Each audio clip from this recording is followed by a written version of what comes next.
Hey, what's up? Welcome to. Oh, we are live. Oh, it's working too on Instagram. I had such a trouble last time. Welcome everybody to Crossing the Streams.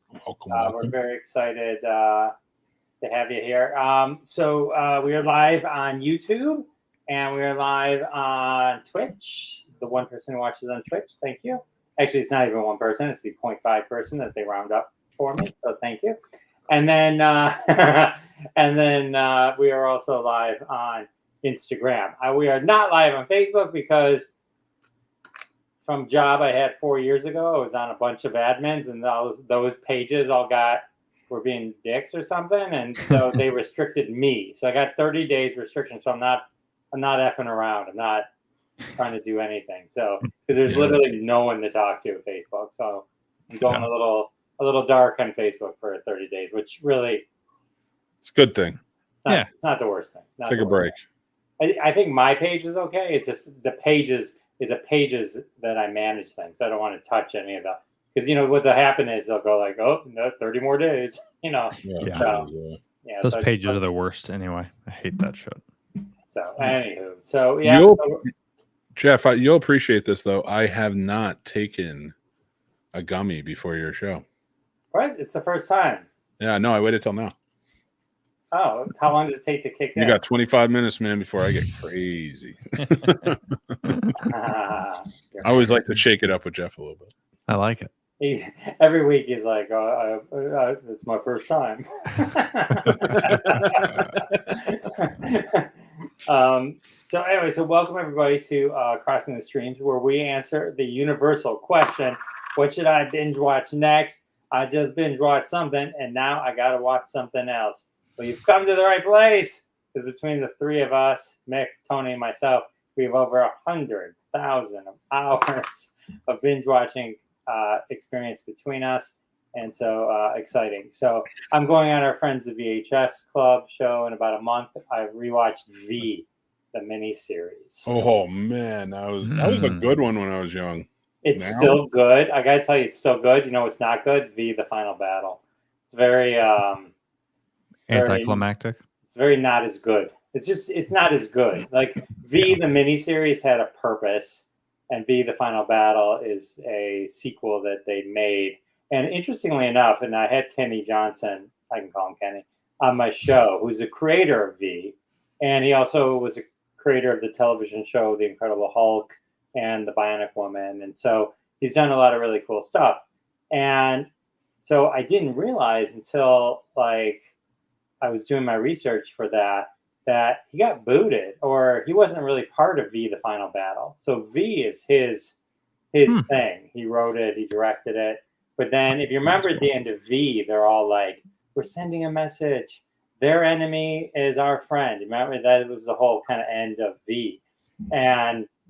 But then they took the whole second miniseries in a completely different direction. So we just got accredited by. So it's not the first one is such a strong Holocaust allegory, and it's like it's some really good stuff. And the second one's just kind of anyway.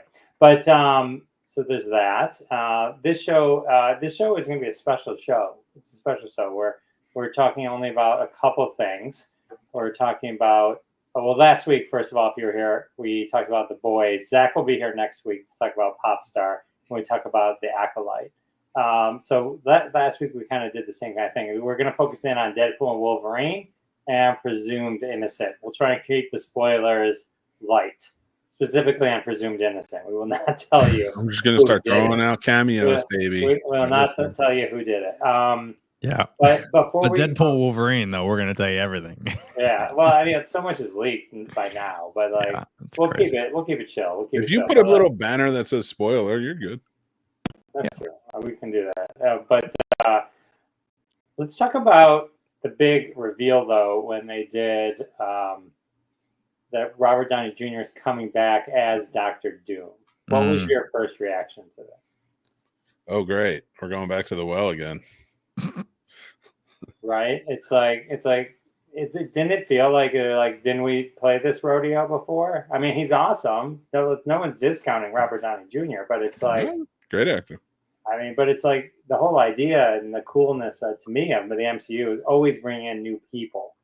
And if you were so worried, you shouldn't have killed Iron Man, or you should have done what everybody said was the rumor in Deadpool Wolverine, which doesn't happen, but that they jump in and save him, right? Like that would have been cool. I could have lived with that if they wanted to bring him back, but I don't know. It just Yeah, I mean, I'll get it started, I guess. With I don't know. I mean, with everything again, with everything that happened with Deadpool and Wolverine, I could see how they could do it, but I mean, to your point, the legacy of Iron Man, what he stood for, I look at it twofold. Where objectively, I'm like, it's kind of a bold move on Marvel's part. Not that it's not going to work. I still think it's going to work, of course, because they'll make it work somehow.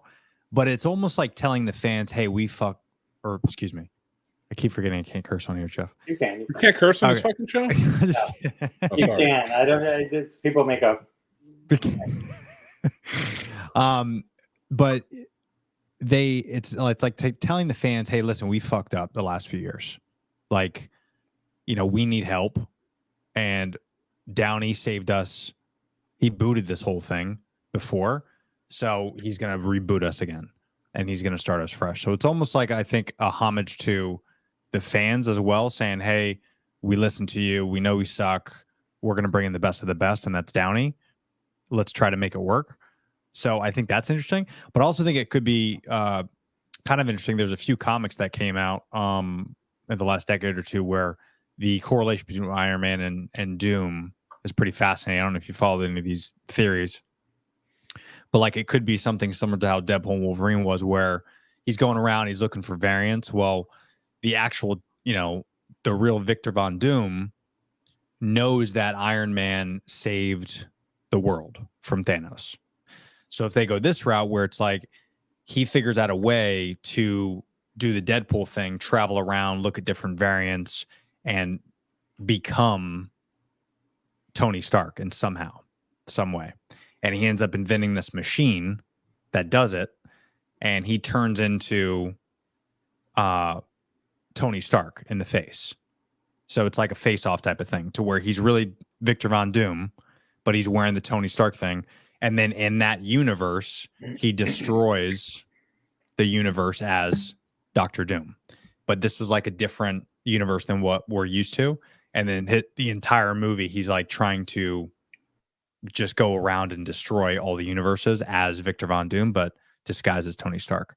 So I think that could be kind of interesting if they combine that with, maybe a little bit of the origin story of Doctor Doom. But I don't know, man. It's cool, but again, I just think there's so many other great actors that could have done it. And it's just, what do you do with the Fantastic Four, right? Because Doctor Doom is like such a huge villain, but now this new Fantastic Four is set in the 60s, and that's supposed to be like the start of that universe with Fantastic Four, X-Men, like they're rebooting the whole thing. So what is there going to be a second Doctor Doom? Because Downey's like in his 60s and he's, it's just going to be weird how they do it. So I don't know, man. I guess anything's possible, but slated for those two movies too. $80 million. That's right. Yeah. So the two Avengers movies. Yeah. And that's so, why I think it's just a variant thing. It's got to be a variant thing, right? There's no way he's the main Doctor Doom. No way. Well, they said that he is not a variant of Tony Stark in any way. He is Doctor Doom. Oh, they said that. Oh, wow. Listen, I should say I have heard reported, and who knows? So I shouldn't say they said that. So my apologies. But so it's being said, through a lot of different reportings and stuff like that, that's being said, that there aren't variant of Tony Stark. They're going to go, he's Doctor Doom. I'm fine with it. He is a great actor. Just keep the mask on the whole time. Yeah. Even if you're a variant of Doctor Doom and going to lead us to a different Doctor Doom in some way, you know what I mean? Yeah, because once you take it off, you ruined it. Yeah. Right. Yeah. We know that from Book of Boba Fett. VHS Club has joined us on Instagram. Hello, folks. But you're right. If they're going to just bring him in and then show us his face the whole time, then what's the point? Better to bring in. We want to see Doom. We don't want to see a guy just wearing a green smock. Right. Well, and also too, I mean, Downey's like as great as an actor he is, Sherlock Holmes, Doctor Dolittle, Tony Stark, like Kiss Kiss Bang Bang. He's the same character. It's like Ryan Reynolds in The Proposal. He's Deadpool in Proposal. I mean, there's no like they're good actors, but they're the same character. Like when you look at them, you look at a certain character because of their persona and how they are without the mask on. So I think it's going to be hard for him to portray that he's not Tony Stark. It's just it looks too weird. It was almost like his comment, different mask, same task. It was like they weren't even hiding the fact that they're like, it wasn't even subtle. Like, we brought him back because what was his task? What was Iron Man's task? It's not the same as Doctor. Well, technically, I think the task was creating a universe. A universe.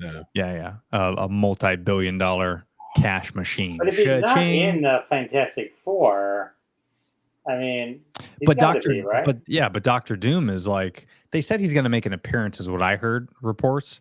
But that's why maybe maybe they're going to forget about the whole, Iron Man thing, and they're just going to ask us to forget, almost like they did with Thanos and Cable.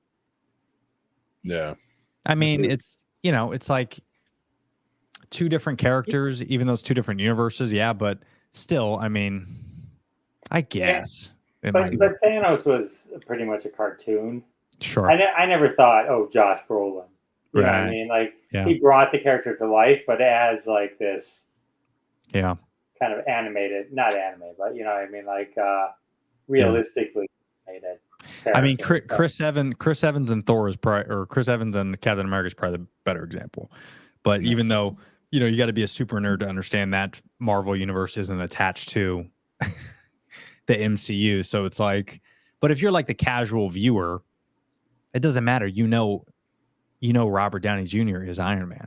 It's like, so it's bold, man. It hurts and in a small way diminishes the send off. Yeah. Because regardless of how good a job he does, how well they write it, and even if it fits to a point where they adapt it and the fans love it, you're diminishing that, and that just hurts, man. And it hurts at the end of Phase 5, which 4 and 5 have been so dismal.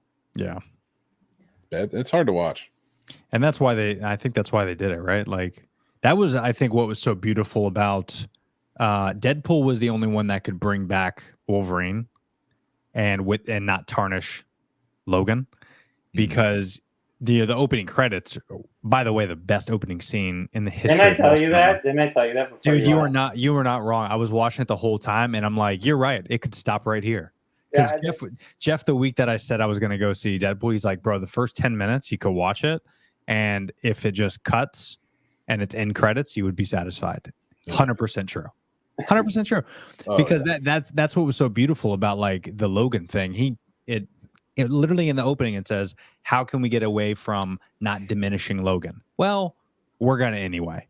And he goes on a tear, essentially quite literally beating the hell out of people with Logan's body. But you forget about it because it's part of Deadpool's persona, but you still remember the beautiful movie that is Logan. Mm-hmm. And I just don't know if you could do that with Iron Man and Doctor Doom. But I don't know. They did come up with a way, but but Ryan Reynolds and his team are genius, hugely creative people. Yeah. So all right, so let's talk about Deadpool and Wolverine. Mick, kick us off. Like, just kind of paint the picture of, build us up from 1 and 2 and what they were trying to accomplish with this kind of film. I mean, this is the third installment. It was so good. I really loved it, and we're going to get into that portion of it. But this time around, Ryan Reynolds is back as Deadpool, and he has to go on a mission for the TVA to save. No, not the TVA. I'm sorry, I'm a little high.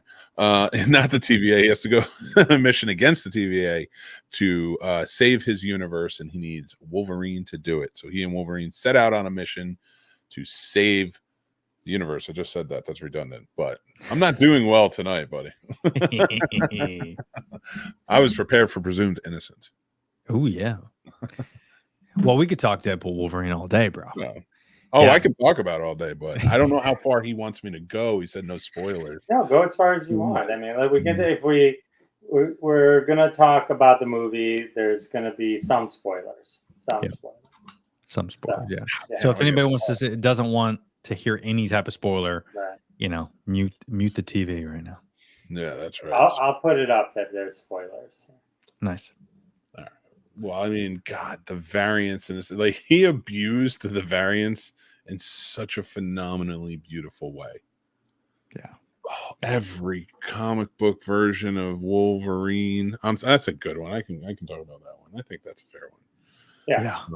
That doesn't impact the movie too much. It's Who's your favorite? Who's your favorite Wolverine they showed? the favorite one was the Calverine.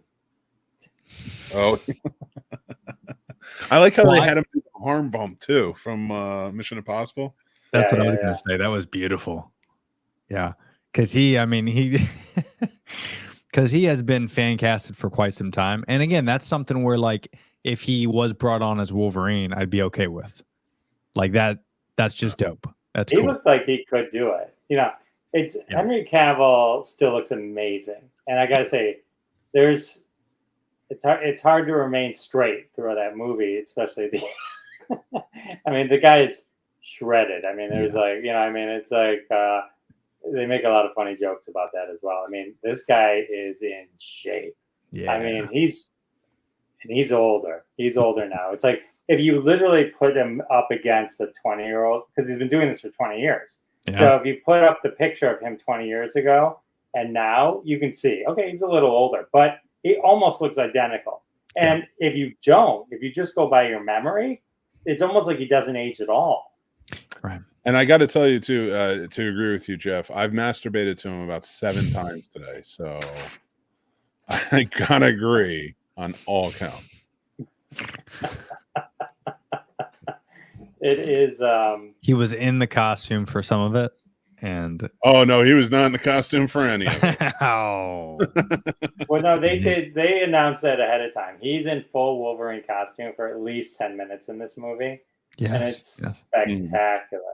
And somehow that mask was there the whole time because he just pulls it right up, and it's like And I was even replaying that in my head. I don't think there was a lot of back shots throughout the movie. Like as it was happening, because when that fight scene was done, because it was glorious, and I was like, did they like shoot? Did you see the back of Wolverine at all in the movie? And I don't think you do, but there's a hump on his back. Comes up. Yeah, so it might be like I think it's maybe stuck in. Yeah, and I guess they already had it out when he flipped it up. Yeah. But you could see like right above there was like this like little hood sort of thing that patted something down. And that's pretty dope, the fact that they would think about that. But I mean, dude, this whole movie, you never get a sequel that's better than the original. Deadpool, I can honestly say, forget if you're a comic book fan. If you just if you know a little bit about the story and that it's just no holds barred, the fourth wall, like all that type of thing, it's, I think, the only trilogy that has gotten better over time. Deadpool 2, I really, really enjoyed. It's like neck and neck with Deadpool 1, but still it's great. Like I could watch that again. And then Deadpool 3, just, Deadpool and Wolverine here. It's probably my favorite comic book superhero movie. Like it's up there with, I mean, I love the Batman just because I'm a Batman nut, but I just love that story. And I think that's a really good Batman film. And then The Dark Knight obviously is like, beta. Right. And then this is like, it's up there. It's a different beast though, right? Because it is a superhero movie galore, which is great, but it's just action packed. It's R-rated. It's like, it's just so good, man. I can't think of anything wrong with it, which is weird. The beats of it too. Like you start with a major fight scene and there's fight scenes all throughout. Like, I don't think there's there's so much heart to it too. So I'm trying to dissect how the rhythm plays of the movie because you have so much heart at different times mixed in perfectly with this action that Jesus, he disgraced Logan. I'm just trying to think about it. He disgraced Logan. The 2 fights they had were amazing. Mhm. You know, you got the epic Wolverine Sabretooth fight, which I'll leave alone for. I Well, think that's a good one for people. and he even, by the way, so the opening scene, and then he goes to TVA, right? He gets taken Mhm. at his house Yeah. where he's having a party. He gets taken. He goes to the TVA. There's like 2 minutes of dialogue back and forth, but of course, classic Ryan Reynolds. It's hilarious. It's fantastic. And then he steals the freaking, transporter. He bounces, and then you get into him looking at Wolverines constantly. So it's like, and then after that, it's just constantly. And you're right. There was a lot of heart to it for sure. Having I'm trying not to give anything away. I'll let Jeff give it away if he wants to. But the redemption of the Fox characters. Yeah. That tell me a movie that has that and all of the variants of Wolverine that we've gotten in comic books over the years, on top of all these epic fights and all this stuff. Yeah. It's just a really, and that end street sequence. Mm-hmm. Oh yeah, that was great. What a paying homage. That was unbelievable. Yeah, that was cool. It was. I wasn't so into all the. I thought there'd be more cameos, like more. Shut the fuck. What? Yeah, I did. Well, because I guess I wasn't really enamored with the random X-Men villains. Sure. Yeah, I mean, if you, it was cool. It was cool, but but in that sense, I was like, it just didn't. It was cool, but it didn't do anything. I wasn't like, oh, told. Right. Yeah. So it was like, and then, but but there was the four or five key ones that were there. They were all really cool. Yeah. But yeah. Yeah, that third act, man, that ever since the once he landed in, the void, that was like that was epic. Like there's one, we were talking about it before you recorded, but that one in particular where he lands in the void and you're like, oh, whoa, he's gonna save him, yeah. And then he takes off the clothes. Like, come on, dude. That is just like classic. Ryan Reynolds wrote that specifically. And God. I mean, it is just genius because it, again, pokes fun at, what they were doing outside the MCU, but also you're bringing aboard these folks and I can really play with them. And then that post-credit scene kind of leading from that, it's like, come on. It's just genius. And I love how the love for the mutants too, because Pyro takes down Johnny Storm. Right. And it's like, we're going to leave. No, this is a mutant movie. Yeah. That's what this is. So I like that. I was, a little tongue. And Chris Evans was cool with doing that and playing that part of falling down. So he said he would only do that role for Ryan Reynolds. I guess they're friends. He did a cameo in the, what was that video game movie he made? Ryan Reynolds not too long ago. Free Guy. Free Guy. Oh, that's right. Yeah, because he goes like, "What the fuck?" when he has the Captain America shield. Yeah. And also, they probably bonded over hating The Rock because they both worked with him for Netflix movies. Oh, that's right. Oh, he was in Red something, and then Red Notice, and now Red One. Yeah. Which, by the way, Red Notice was actually very good. I enjoyed that movie. I enjoyed that movie. Yeah. But again, that's same character, right? Ryan Reynolds just. So you gotta appreciate it. Yeah, I enjoy him. Like when he's in stuff, I know I'm gonna have a fun time with it for sure. Yeah, exactly. And more spank bank material. So it's perfect. So true. I did see a meme. I was trying to find it as we were talking. Maybe you guys saw this, but it added in all the superheroes that have been played by multiple actors, like just live action. And there was something like 5 Supermans, including TV series and things like that. And then, 10 Batmans, whatever. And then just one Wolverine. Yeah. I think he's the most, I think, of any. Well, now technically 2. Yeah, that's right. Oh, that's right. Yeah, that's right. Oh, wow, that's big. Yeah. I wonder if they knew they did that too. Because they accidentally had another actor in it. So yeah. What a slap in the face. That's hilarious. Although, I was kind of disappointed with one cameo I thought we were going to get was going to be the new Wolverine, but I guess they're going to stick with Hugh for a while. I heard there's multiple projects in the works. And so I thought we were going to get some variant that was like, I'd love to see Daniel Rhinecliffe. Right. Oh yeah, they talked about him possibly doing it. Dude, he looks like a good, and he was jacked in some other movies, or either him or who's the gentleman kid, the guy who played in The Gentleman, and he was in that movie or that series Blackbird on Apple Plus. Oh yeah, I know who you're talking about, but I don't know his name. But I know who you're talking Taron about. Egerton. Yeah, Edgerton. He'd be a dope Wolverine too. So He'd be that would be a good one. Yeah, I liked. Yeah, I wouldn't mind. I don't care. But if Hugh Jackman is going to stay, I'm excited that they have like sort of the keys to the kingdom right now. Yeah, and they're talking about like a possible Hulk versus Wolverine movie, and in there and stuff like that. Like that scene was epic. Yeah, that variant, dude. Oh my god! When he like the comic book cover when he has the claws come out and you see the Hulk's face is so good. And you could tell, and this is why I keep saying it's the best superhero movie ever. This is like the only movie I can think of that it's so true to everything, to the characters, to the T. Mm-hmm. Like everything from those variants, even like a couple of cameos that we won't mention, but one of the characters they've been trying to work on a movie for decades, right? One of Ryan Reynolds' buddies, and then it's true to the character. That look, even though it's maybe not the best look, I wasn't a big fan of it until we started getting to some action. But everything was true to the comics.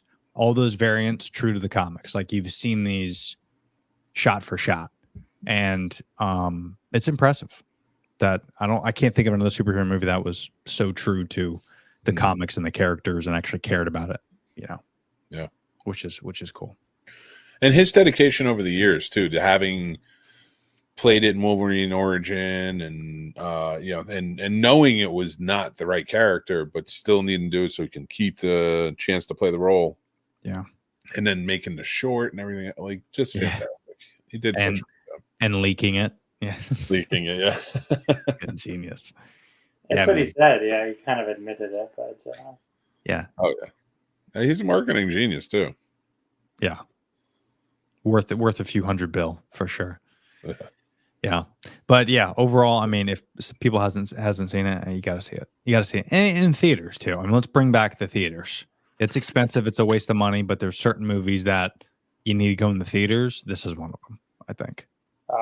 Yeah. I saw it in 3D, kind of by accident. I know. Well, because we signed up for it and we didn't realize it was the. I've done that before. Yeah. 3D one, and then, but I gotta say it was pretty cool in 3D. Really? I don't know what it looked like not in 3D, obviously, but sure. There were times where there was blood everywhere, and then it would move on, but the blood was still on the screen. That's kind of dope. It happened at least a couple times. It was pretty funny. Well, even I could imagine the third act, right? The fight scene with all the Deadpools. I bet that was sick in 3D. Yeah, it was. Right. Because that blood splatter up against the bus too. Yeah, that would have been cool. That's cool. And then that was the little Stanley tipping the hat. Tipping a hat on the bus. Yeah, that was cool. Yeah. Definitely worth seeing. It was definitely. I think the only thing you really need to maybe kind of understand is season 1 Loki, what the timeline and the TVA is. Yeah. I think is the only real backstory you need. It's helpful if you watched some of the early Fox or the early movies before the MCU. But other than that, I think you can kind of go in. Yeah, that's a good point too, because it is interesting. Like you could watch Deadpool 1 and Deadpool 2, but then if you watch Deadpool 3 and you watch nothing else, it's going to be kind of confusing. Yeah. Because you're like, what's this little device? What is he doing? He's transporting? What are these guys with the sticks? What is this? So yeah, it's a good point. I could see that. Also great shows, Loki and all that. Those are good shows too to watch. Oh, definitely. There's not a lot Disney Plus is doing right, but they've nailed a few. So nice, good call outs. Good stuff. We could talk that shit all day, but I guess. Oh my god, I don't want to ruin any more for anybody. That's why I didn't even bring up who the cameos were. Yeah, right. Let's Channing Tatum's Gambit. What? Damn it! I couldn't hold it any longer. All right, let's talk about presumed innocent. We're not going to tell you who did it. No. But we'll let Tony. I'll let you kind of take lead on this one. Yeah, I'll be quick. I talked enough on Deadpool, but so me, I'm not a I'm not really a big fan of these series, like crime drama. I mean, they're fun, but you know, to binge and just to watch and to get entertained, I can only watch TV like after 8-9 p.m. anyway. So it's like, I want to end it on a light note. I like action. I like some comedy. So I heard about this, but he told me, dude, you got to watch this. Episode 1 is insane. I was like, all right. Watched it, and I made the mistake of watching it the week of. So I couldn't binge anything. Oh, okay. Because it was coming out, every week as a new episode. And when I tell you I haven't been disappointed to not be able to binge something, because after this first episode, I was like, hold on. This is amazing. This is going to be exciting. I cannot wait to see what happens.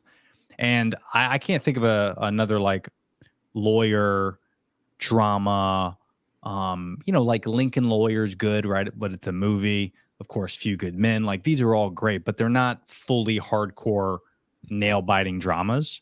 I cannot think of a good series or movie within the last decade that is actually worth talking about. This was very good. Overall, the whole season, I was super impressed. Every episode was throwing me for a loop. And I love movies and episodes that get you guessing. Like the whole time in an hour, you're just like, ooh, I think, oh, yeah, okay, that knife goes to hit. Okay, this person did that. Like I like being involved, and I felt like they did a really good job being involved. And then right at the end, they just slap you with like a curveball. We're like, oh wait, that just knocked my theory out of the water. Like it does a really good job of leading you in one path that you thought it was. And then the acting I just thought was incredible. Jake Gyllenhaal's one of my favorite actors. He's amazing. Yeah. And I forget the guy who played the villain in Green Lantern with Ryan Reynolds. What's his name? Peter Skarsgård. Thank you. Oh, he's a Skarsgård. So yeah, he's a Skarsgård brother. Yeah, but he has not been the best actor in some of his roles, but he crushed this. This is by far his best role, in my opinion. And when he was giving his, whatever you call them, the speeches to the right, as the lawyer in the courtroom, he was unbelievable. It was, I forget what episode. I think it was like episode 2 or episode 3, where he was giving his opening statement, and then at the end, he gives the whole statement, which is like 5 minutes, killer dialogue the whole time, sweaty palms, and then at the end of it, Jake Gyllenhaal goes, "Fuck," and then boom, it's credits, and that just is like, it really puts you in the shoes of him, Jake Gyllenhaal, where you're like, oh, Jake Gyllenhaal's screwed. But then throughout the whole time, it keeps you guessing, like, maybe he actually did it. Oh, no, wait, no, he couldn't have done that because this just came out. Oh, maybe he did do it, and maybe it's this person. Like, every episode was just nail-biter and just made you guessing. I really loved it, and I have theories of, like, what season 2 could be, but it was, what a way to end it. Holy shit. Well, unbelievable. I don't think season 2 could be a continuation of these characters. We could talk about that offline because I think it would give stuff away. Yeah. But are you familiar with the original book and or more likely the Harrison Ford movie from the 90s? Familiar with the Harrison Ford movie, yeah. So I mean, beyond like, do you remember who did it in the Harrison Ford? Don't say it. I mean, like, I don't. So, to be honest. My problem was I loved the TV show Presumed Innocent as much as you did, and for all the same reasons that you did. Up until the end, I didn't like the resolve. I won't say anything else, but like, because was it the same as the original? Well, I don't want to say if it was the same or not. Okay, yeah, you're right. But like, but I didn't. Son of a bitch. Well, but even if you had watched the movie, they changed stuff right away. So, So I'm not saying it was or wasn't, but like even if it was, the reasonings, Sure. But It's different. Yeah. I didn't buy the ending, and I didn't like the ending when you finally find out what really happened. So I mean, that was that, and I will say it was. I think his name was O.T. Benny or something like that. He played the lawyer who was in charge of. Yeah. His voice was a little weird. Oh my God, me and my wife were saying that too. Yeah, because he's been in a lot of other movies where he's not that character at all. It was the voice choice for him was the only real kind of what the hell were they thinking? Yeah. His dialect coach did not help that situation. He had Gambit's got dialect coach. Yeah. Did you see Presumed Innocent, Nick? Or not the show? I saw the movie a long time ago. Oh, and I don't want to say, like, I can't remember, but I think I know who it is, and I don't want to say it because you don't know it. No, definitely don't. I mean, the way the web is undone, it's different, But and then like leading up to it, I think they do a good job of, even if you did see the movie, don't rewatch the Harrison Ford movie. But I mean, even if you watch it, I think you'll be pleasantly surprised. Well, the movie itself and the book, it's such a clever twist. That's why it was so kind of popular at the time. Yeah. This I don't think needed to be 8 episodes. Right. I mean, it's one of those cases that they made this into a really good 2-hour movie 30 years ago. This could have been 4 episodes, maybe. Sure. Yeah. Yeah. I mean, it's like, so there's that. But yeah, I mean, besides that, I mean, it's like, I think, yeah. I mean, other than that, I mean, I enjoyed it, but the problem is I didn't love the last 10 minutes. Yeah. Yeah. But let me ask you this. Did the last 10 minutes, were you at least, I mean, were you going into it be like, oh, I know who it is? Or was it like you watched and you're like, I kind of know where this is going? I didn't, but then they layered on something else that I thought made it even more horribler. And and so, without getting into it, I mean, it's worth enjoy watching. It's a lot of 8 hours for, it is a lot of time. So yeah. The building up portion, kind of what it feels like. I was telling my buddy this the other day. It feels like in that hour, it's one movie. They do a good job in like arcing characters and ending it with kind of like a climax where you're like, oh, is there going to be a sequel? Like it feels that they did that. So that's kind of why each episode to me is pretty enjoyable, because it does keep you guessing and leaves you entertaining.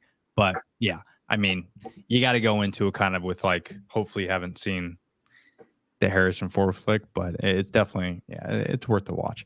But Apple Plus, I mean, they probably just made the bold decision where like, we don't want to do a movie because we know what movies are like now. I mean, I forget what was behind some of the other Marvel movies, but they just released because Deadpool crashed, destroyed records, and the next one was like number 2 was Endgame, and then it was Far From Home, and then it was like Joker, and then it was I think The Last Jedi. It was like all these massive Disney movies. It's all Disney, except the Joker. And if you're presumed innocent, you're these folks, you're like, we can't compete with, people aren't going to show to the theater for this shit. You know what I mean? It's like Roadhouse. Roadhouse, people weren't going to show up to the theater for that, but that was a great movie. Another Jake Gyllenhaal. Smarter too, though. Like a lot of these celebrities who are taking these like streaming television shows that are limited. Sure. They're making the same amount of money they would be if they made it as a movie. Yeah. They had the chance of them then getting an award is probably greater with a Golden Globe or an Emmy than an Oscar, with all the competition and everything. So like they have a chance of even going up and like getting an even bigger bump in the second season, because it's easier to get a second season than a sequel now, and everybody wants a franchise. Yeah, it's true. It's a good point. So I definitely get, and the acting right now, and I'm not saying that the acting in Deadpool and Wolverine's fine, and I'm not taking anything away from that, but a lot of these serious actors that can't sink their teeth into these superhero roles or things like that are finding what they are really good at in TV. Anthony Hopkins, I think, is going to shine in this Roman show. Ooh, have you watched that? I haven't watched it yet, but from what I've seen and what I've been reading, like I'm excited to check it out. Yeah, I'm on episode 1. Really good. I liked it. Good. It's really good. Yeah. Maybe I'll talk about that next time. Listen, Jerry, it doesn't mean I'm not. Listen, shut up, Jerry. It does not mean I'm not right. You're crazy. So yeah, I mean, I think if you've never seen or have no idea about Presumed Innocent, it's worth watching. If you have some inkling to it, I'm not sure it'll stick the landing for you. Yeah. I don't know why. It's just one of those examples. Like, did they need to use IP like Presumed Innocent when you had all these amazing actors, specifically like Ryan? Like, is everyone tuning in because because it's like one of those things where it's like, couldn't they just position this as a really good legal drama? You know what I mean? Like, you know what I mean? Sure. And like not relied on something that specifically, if you are familiar with the material, the ending, or what the original ending was, right? So now you're competing against that. And so, it's just, I don't know. It's just one of those things where I mean, they could have just changed the name completely and then you wouldn't put 2 and 2 together.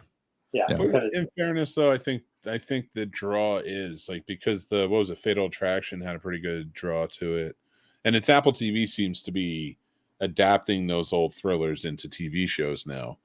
So I think there's a place for them right now. I like that a lot of those old movies that kind of get lost in time. Like we'll remember Fatal Attraction, but I highly doubt that's going to be a really remembered movie in like 20 years. Yeah. But the TV show keeps it alive a little bit. And it's, so I always said, like, those movies that fall by the wayside or that maybe were bad, those are the ones we should be remaking. Right. So unless it's Baywatch with The Rock. But aside from that. Yes, no. God, no. Even Zac Efron hated that movie. Poor Zach. Poor Zach. Side note, did you guys watch that movie on Netflix with Zac Efron, the new one? Was it good? Yeah, I forgot what it's. Of course, I'm drawing a blank right now, but yeah, it's good. You should check it out. Please do not say Ricky Stenicki or I'm out of here. I love Ricky Stenicki. But that was great, though. Yeah, I thought that was hilarious. Oh, John Cena was good in it. Yeah, John Cena in the Britney Spears outfit was the highlight of the movie. John Cena is like a treasure. He's amazing. He's willing to do the things The Rock wasn't. Right. Including taking up the ass from Hollywood. Have you seen Cockblockers with John Cena? That was pretty funny too. That one had me laughing. Yeah, he's good. He's good. Oh, I like him. I was just John Cena is too funny. Too funny. Okay, cool. Well, I mean, all right. So I think we've laid out. I mean, people can decide what they want to do here, and we can go from there. Or not. Go see them now. Yes. Deadpool, Wolverine. Buy your ticket. That's not one you want to wait for it to be on Disney Plus, because who knows how long that's going to take. So yeah, just go see it. Exactly. All right, so everyone go check those out. You got it. It's all goodness. All right, Mick, remind everyone where they can find you. The Scene Snobs. Go check me out. You guys just type it in Google, you'll find it. I'm everywhere. It's easy to find, and we have some great fun shows for you to go check out. Awesome. Actually, we're doing a giveaway. Would you mind if I plug that? Yeah, please plug it away. Join our Patreon. Get you into our Discord. Either the free tier or the paid, doesn't matter. And the same, we're going to be giving away this head tool popcorn bucket to we're either going to do the drawing on August 20th or once we reach 100 followers on there. And one lucky winner will win the popcorn bucket, and the other lucky winner will win this Wolverine cup from nice. I was going to steal that idea and buy one too, and maybe copy you, but all they had was a tin. So keep going. Go get it. Now they have was a tins around. I didn't make that up. No, I know. I'm just saying I did not do it because when I got there, they were all out of it. They just only had. Oh, I got you. They only had like the tins, so it was like. Yeah, it was kind of whack. They were out mine when I went too. I was like, what? Damn it. Yeah, crazy. Kind of bummer. Deadpool 4, we'll get something. Well, you could find me everywhere at the Berardo, and you can check out my podcast, Humanity and Hashtags. Talk about wellness, productivity, and social media. Very cool, very cool. And Classic Conversations, you can check me out on. I talk to pop culture people. It's good stuff. It's good stuff. I enjoy it. So, all right, awesome guys. Thank you so much, and we will see you next time. Later.